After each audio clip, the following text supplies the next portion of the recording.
Attention, attention. IPOB One Family. This announcement is for those outside of the USA that wish to donate to the Eastern Security Network Fund that is based in the United States. Because of the fees that donators have to pay the bank when sending wires, we recommend that if you're sending less than $250, that you donate through the IPOB USA website. It's fast, simple, and less expensive for you. Go to our website, www.ipobinusa.org/donate. That is www.ipobinusa.org/donate and make your contribution. When it comes to keeping our people safe, every bit counts. After all, the security of our communities is our responsibility.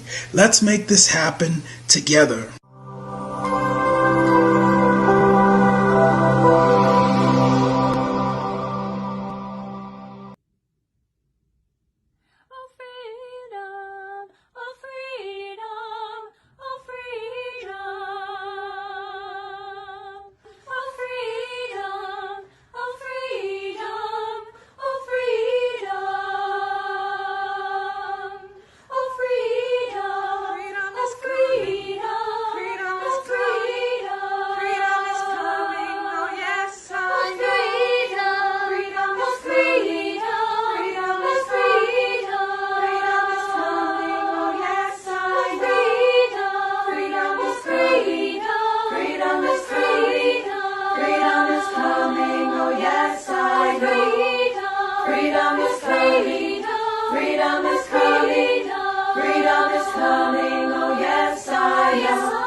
Justice is coming. Justice is coming. Justice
Good morning, good afternoon, depending on where you are watching from.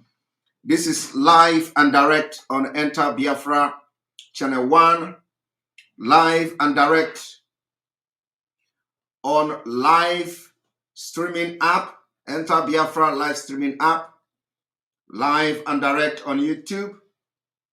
And those watching from Facebook, you are also watching live and direct. Unfortunately, as you all know, we are boycotting broadcasting on Facebook. Some people say we are not broadcasting on Facebook because of money. That is arrant nonsense.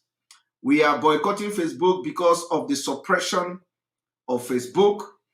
For those of you who do not understand what Facebook has done globally, I want you to go and search a document called Facebook Papers.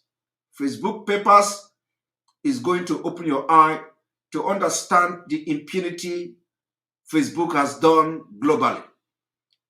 Facebook has done a lot of damages, including aiding tyrannic government, including aiding terrorism, including promoting those government and officials that abuse human rights. Those documents are available online. You can just Google it. Google Facebook document so that you can read more about the Facebook impunity. So when we are shouting about Facebook, some of you think that there is something else. There is nothing else, only that Biafra are always ahead of anything. And we're shouting and making sure that you understand the very important thing to have our own social media network. That social media network is ready, like you all know, and our leader, Amazina Mikano, is going to launch it. On this note, those of you watching from Facebook, I have to say I'm sorry. I know that if I leave it for the next 10 minutes, we're going to have thousands of people here. But we are trying to let you understand that we have our own independent broadcasting app called Enter Biafra. At the same time, we are broadcasting on Enter Biafra Channel 1. We are broadcasting on YouTube and other social media platforms. So, and those platforms that we are broadcasting to, including our own independent live streaming app. You can, for those of you who have not downloaded it, you wait until it appears on App Store and Play Store before you can download it. For those who have already downloaded it, thousands of people have actually downloaded the app. You can be enjoying the app and enjoying this particular broadcast on that live streaming app. And then those who are always telling you to broadcast on Facebook, let me also tell you that Facebook is not owned by a Biafran. Facebook is not owned by you. Facebook is owned by somebody who don't actually want to support our struggle for independence. So in as much as we want to use Facebook also to reach as many audience outside Biafra community as possible, we have to realize that it is somebody else that owns Facebook. You cannot be supporting the franchise of an outsider, and you want to attack the one that Biafra people are building to make sure that this Biafra struggle are taken to a different level. So it is quite unreasonable for some people not to go and listen to our broadcast on those our own individual and private live streaming apps, and you want to go and watch it on Facebook, while you can actually download our app and watch it from there. So on this note, those of you watching from Facebook, as always, we are going to tell you that we are sorry. We are going to switch to the people watching from the Enter Biafra Channel 1, YouTube, and other app store. Thank you very much for those of you from Facebook. You can switch to other side. Thank you very much. And those of you who are unable to watch through our app, you can also watch us on YouTube. We are live and direct. Thank you very much, and see you there. All right, all of you that are already here, thank you for watching this evening. I know that we are coming late these days. It is because of the engagement. It is because of how, sometimes we can't just help it. The time is very, very difficult to have a steady broadcast like 7 p.m. Biafra time and all that. It is not that easy. So welcome to this program. You are watching live and direct on this day, the 28th day of October 2021. And what we have come here to do today is to expose the invasion, the DSS invasion of Sunday Igboho's house. Those that are involved,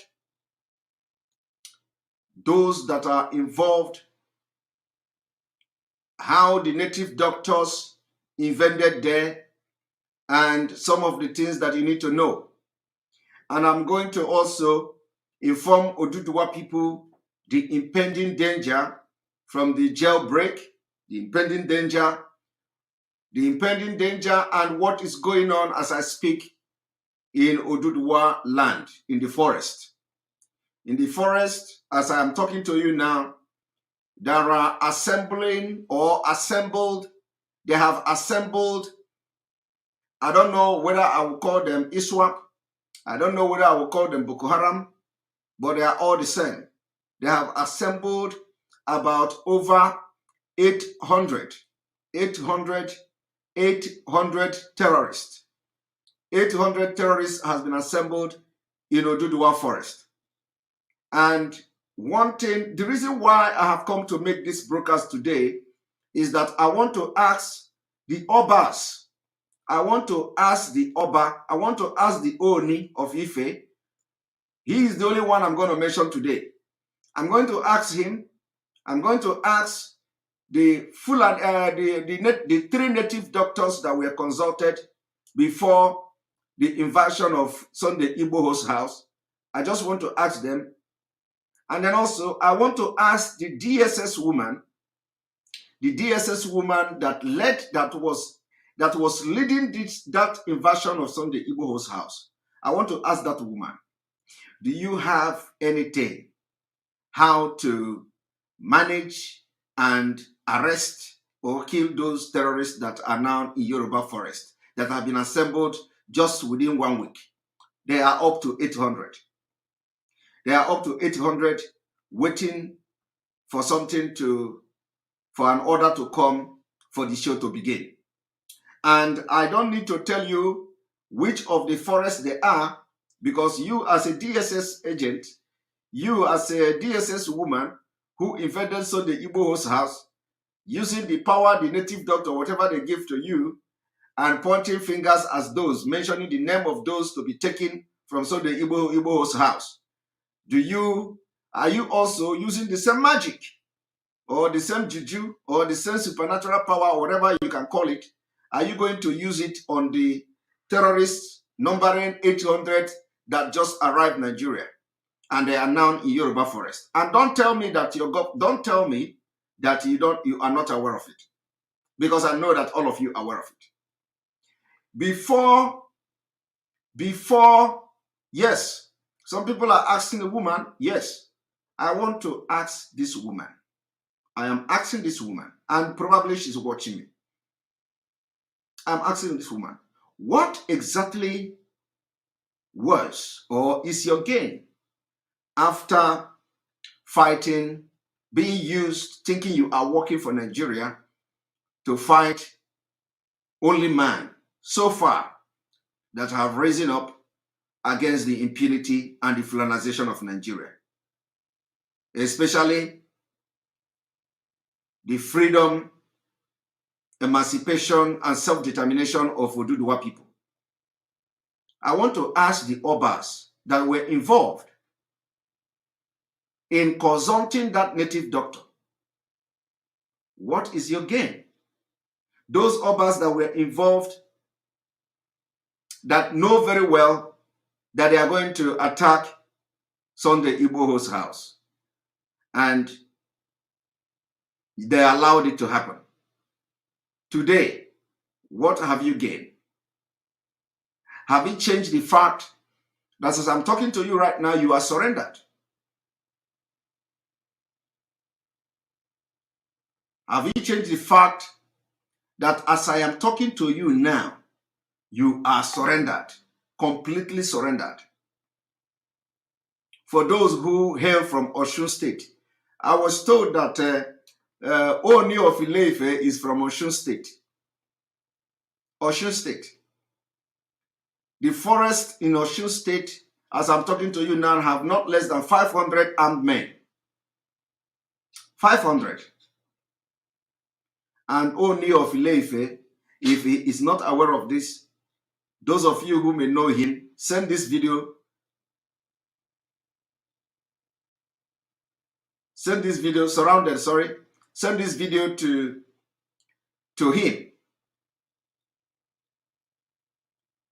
Thank you very much, Walter King. They have been surrounded, not surrendered by them. We're surrounded. If you know the Oni of Ile-Ife, send this particular video to him. Tell him that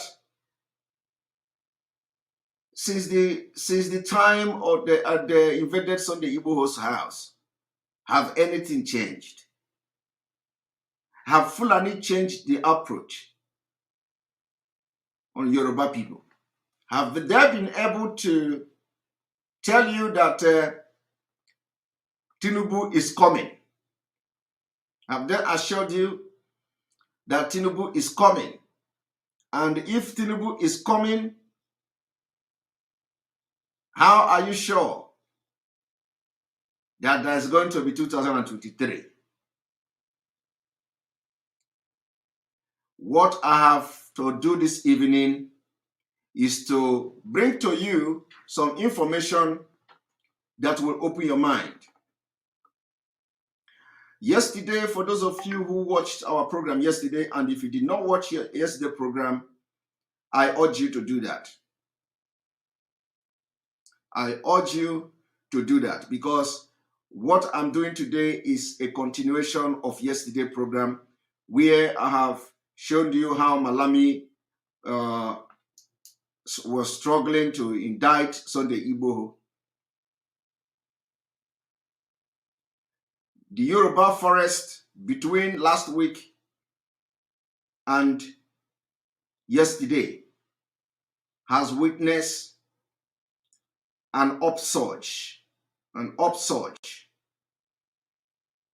of the presence of terrorists. I don't know whether they are ISIS, whether they are ISWAP, but they are up to 800 in one forest.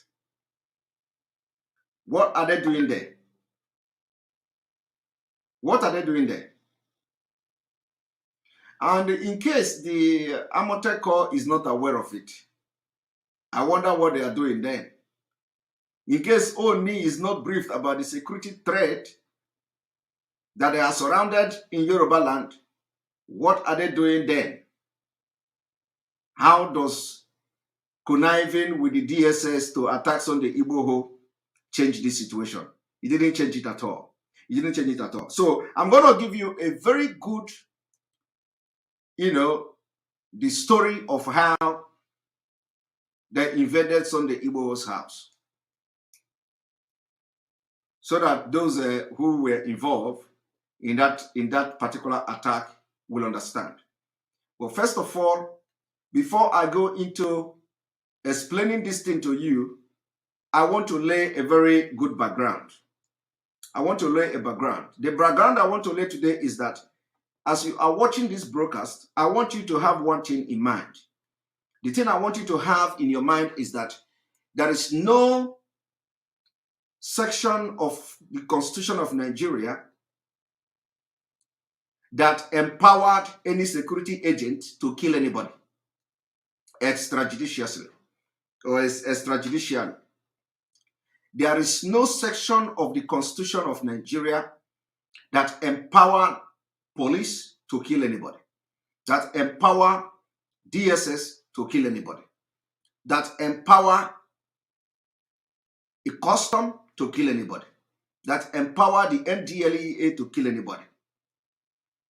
We also know that there is the law of self-defense, but you cannot go to people's house, open fire, when the people respond, if there is anything like that, you kill the person and you target self-defense.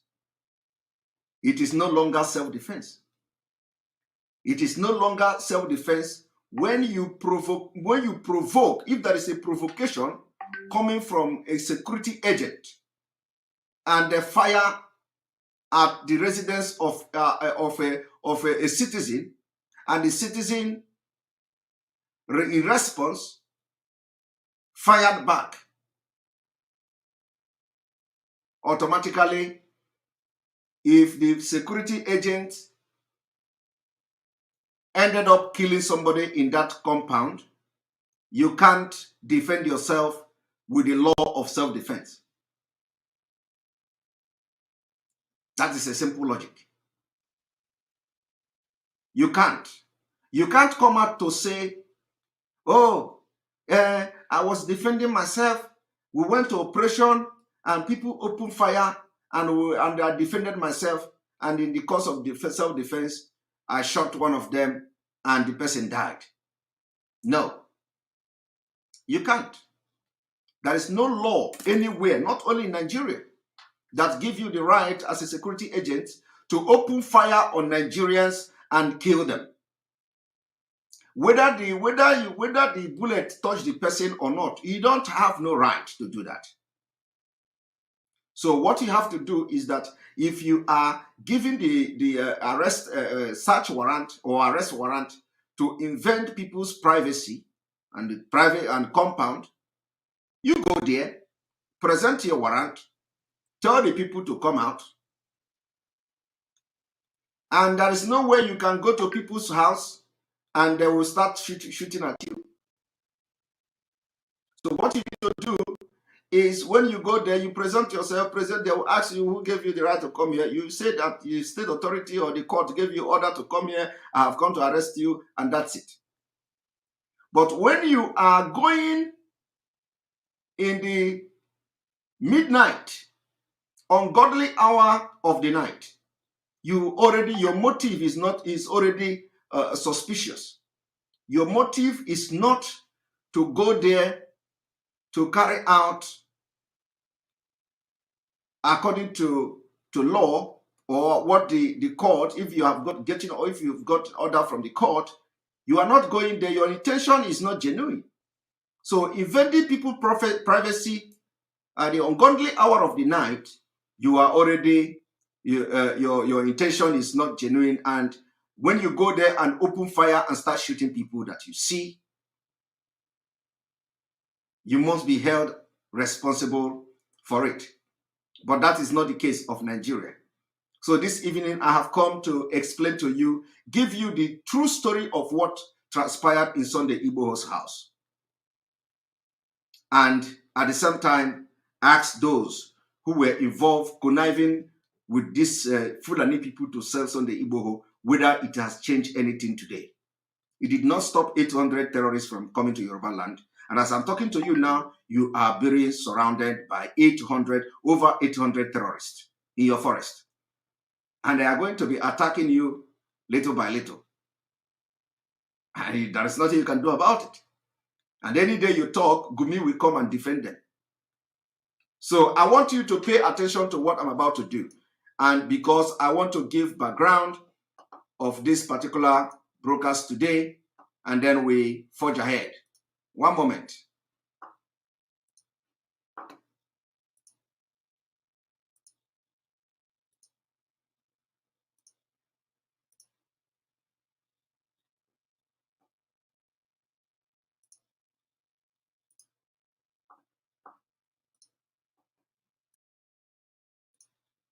And please, if the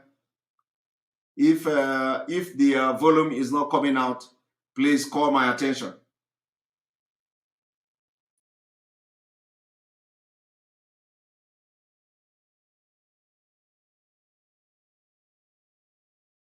Of that place, yes, that says you should use maximum force to kill an individual in that process. What happened in this scenario is when you are attacked, it is self-defense. You gave me we are talking about SEMA. No. SEMA gave you. Number one, are you working with the law or you are working based on your own law? My lord, what I said is this: obstruction of duty. For obstructing the officers from carrying out their traditional responsibility. Let me just round up so that another person can take over. No, let me answer that, sir. I know already. No. I say that obstruction of duty for Okay, those people number to have four. obstructed Don't them worry, don't worry. in We know performance that. We of know their that duty. already, sir. Don't It's worry. against the law. You are my brother. Number four, you said about items that were destroyed. Were they post-killing or pre-killing? Before you kill the person or after you have killed somebody? Because I know what we call, how do we, when people come, when there's anger and there's reprisal effect. Is it reprisal or post before you kill the person? What happened? That's your number four. You say offices were destroyed, vehicles were destroyed. Is it after the killing or before the killing? Have you ever heard of reprisal effect before? Why did you call the army? It was because the army were called in to assist them. Because it was already above you. Of course. And you don't expect the people to react, Nigerians. And I'm very, very angry that people are even coming here. I was expecting you to come and see, how do we handle this? But you are coming with a lawyer who says that they need certificate of, what do you call it, the death certificate, and all this. It's unacceptable. The law does not empower you to kill anybody. Find the person, the 500. Now, bring the people. We'll pay you the 500. The law does not empower you to kill anybody. The law does not empower you to kill anybody. The law does not empower you to kill anybody. Now, this honorable person was trying to extract that information. Was it that it was after they kill? Because they will always kill. They will always kill. Just like what happened in Izombe. What happened in Izombe? They will go there and kill. And then when there is a reprisal attack, they will go and burn down the entire village. Nobody gave right to any police, to any military officer to kill anybody. It is against the law. But that is the case of Nigeria. Because Fulani is, synonymous to terrorism. They want to use fear. They want to use terror to attack anybody, you just come across them, you are dead. That is the only language. Gun and bullet. Gun and bullet. And let me tell you, it is not like they don't know that they don't have the right to kill. But because the people that are going to hold them responsible are the Fulanis, who are supposed to hold them responsible. They are Fulanis and they are enjoying the killing. Because the killing is always happening either in Middle Belt or in the southern Nigeria, where they are looking at Fulanization and the total conquest. The same thing happened to Sunday Igboho. They killed 2 people in his house. Now, nobody is even talking about the 2 people they killed in Sunday Igboho's house. First of all, they lied. They said that there was an exchange of gunfire. There is an exchange of gunfire. And they got 2 people down in Sunday Igboho's house. It's a lie. And I'm going to prove to you how that lie come to play. I'm going to prove it to you this evening. That everything they said about Sunday Igboho's invasion is completely lie.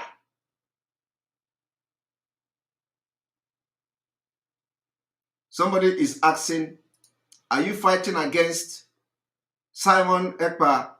Are you fighting against issues in Nigeria, or you are fighting for Biafra?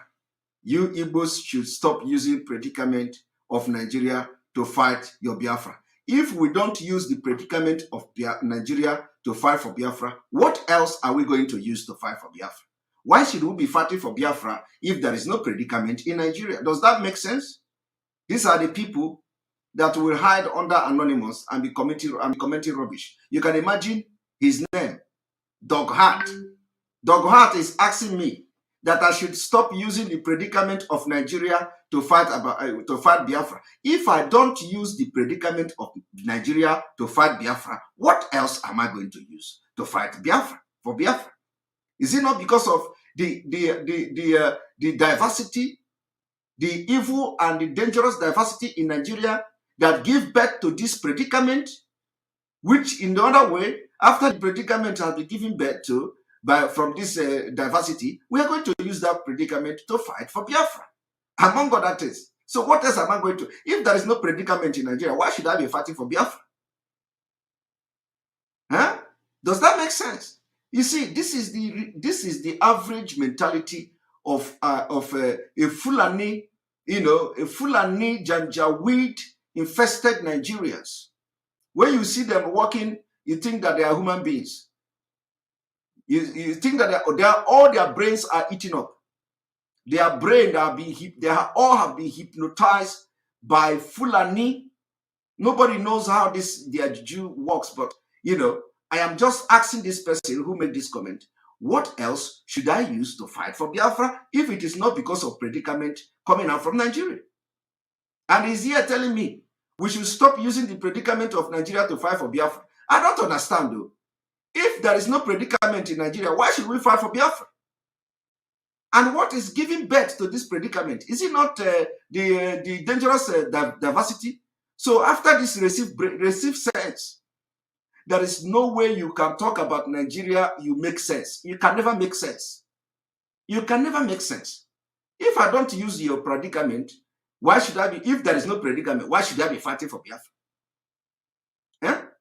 If there is no killing in Nigeria, why should I be fighting for Biafra? The killing is part of the predicament. You can imagine. He will be dancing now and the reason of these people is that when they want to make this stupid comment, they don't come with their real name. Their neighbors don't know them. Their girlfriends don't know them. Because are you going to tell me that Dog Heart is a human being? Is a Nigerian name? Nobody know him. That's why he can come on social media to constitute nuisance. When you go to his page now, he has nothing to show. Look at the picture. Cover his face and wear glass. Come here to say, stop using Nigeria predicament to fight for Biafra. I don't know what else we are going to use to fight for Biafra, if not because of the Nigeria predicament, which is very bad, very dangerous predicament too. The predicament is not just the ordinary predicament, very bad and very dangerous predicament. And we want to go out of Nigeria so that we will not be part of this receiving end of this predicament. And the person is saying, stop using the predicament of Nigeria to fight for Biafra. I don't understand. Oh my God. So, as I was saying, why I'm trying to bring this video is that for you to understand that you can't kill anybody. You can't go to Sunday Igboho's house and kill two people, and at the same time you are making you want to make a point. It is against the law. Why is nobody talking about the people killed in Sunday Igboho's house today? Why? Because Nigeria is a failed nation. Nigeria is completely a failed nation. And the failing of Nigeria is the predicament we are trying to go away from. Nigeria is a failed nation. Now, I want you to watch.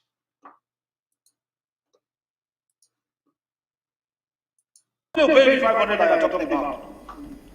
It's a sad narrative. And I think people in uniform and guns should be careful. Look at the streets all over. The country has been charged since yesterday. NSAS. Then custom SARS will soon come. God bless all of you. Thank you, Mr. Chairman. Custom SARS will soon come. Of that place that says you should use maximum force to kill an individual in that process. What happened in this scenario is when you are attacked, look at it is self-defense.